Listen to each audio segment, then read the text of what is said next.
અલા આ તોતાંગન થી 10 રૂપિયા લેવાના બાકી હે. અલા મારે 10 રૂપિયા. અલા છે 10 રૂપિયા.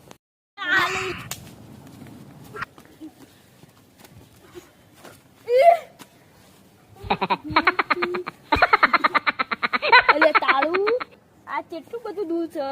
હાલ તો પેસ્ટન ગાય ને દૂધ પાવે કેટલા વધી ગયા 500 રૂપિયા લીટર. અલા મારા ઘરે ડોલ પડી હું લેતો આવું.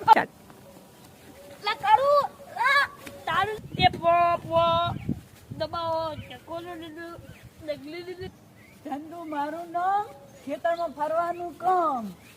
અલા અમાર ખેતરમાં શું કરે? લા હટ કાઢ ના. અલા યાર આ માર બાપની નિશાની તમે ચા કાઢો રહો.